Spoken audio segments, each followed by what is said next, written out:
All right, today we are jumping into one of the most powerful and I'd say explosive books of the 20th century, Frantz Fanon's Black Skin, White Masks.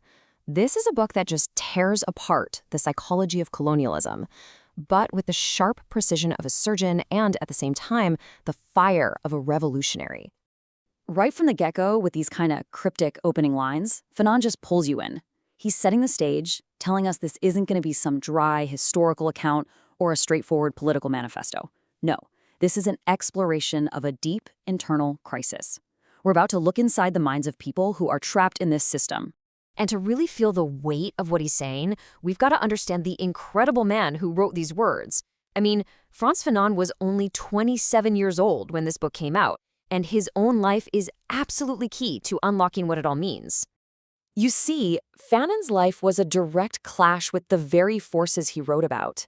He was born in a French colony, he fought for France against the Nazis, but then he came face to face with the racism inside the army he was fighting for. This whole experience, as a soldier, a psychiatrist, a philosopher, and finally a revolutionary, it gave him this unique, searing insight into how oppression really works.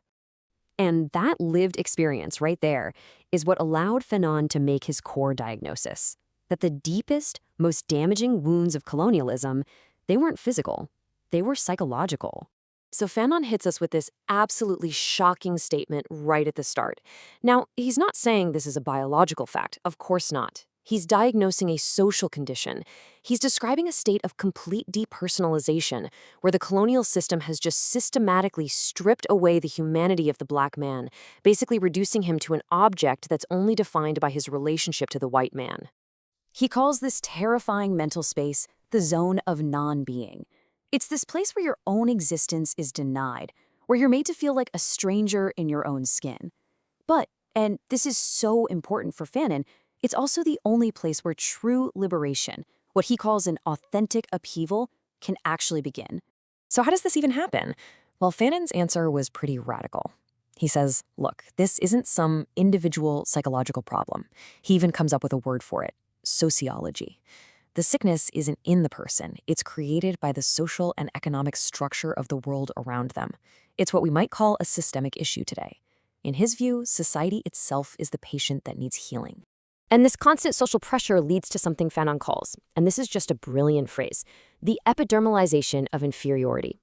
It's this idea that the colonized person internalizes the myth of their own inferiority so deeply that it becomes a part of them, as inseparable as their own skin, their epidermis.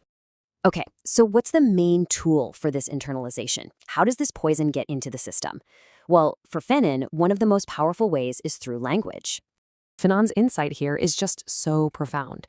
He's saying that to speak a language isn't just about learning words and grammar. No, it's about taking on an entire world, an entire culture, with all the hidden assumptions and values that are baked right into it. And this quote just perfectly illustrates the trap. For the man from Martinique, speaking proper French is sold as the path to acceptance, the way to be seen as fully human. But in trying to do that, he risks completely erasing his own identity, trying to become white by mastering the colonizer's language. Language itself becomes a yardstick for assimilation. And all of this leads us to the central, almost agonizing question that Fanon poses again and again in the book. Okay, so we've diagnosed the sickness. Now what? What is the path toward a real solution? What is the cure? This question really pushes us toward Fanon's ultimate goal, because he wasn't just arguing for political independence. He was fighting for something much deeper, a radical psychological liberation. First things first, Fanon is crystal clear about what liberation isn't. It's not about trying to become white. It's not about a simple revenge fantasy where the oppressed just become the new oppressors. And it's definitely not about seeking pity or admiration from the very system that created the problem. He saw all of those as just more traps, new kinds of psychological prisons. So what is the goal then? The crucial point is this. True freedom is what Fanon calls disalienation. It's a deep, internal process of freeing yourself from that epidermalized racism we talked about. It's about liberating the man of color from the white mask that he's been forced to wear for so long. This is Fanon's prayer at the end of the book, and wow, it's just such a powerful call to action. He's saying liberation isn't some destination you just arrive at one day. It's a constant, active process of questioning everything, of refusing to let others define you, and of creating your own meaning in the world.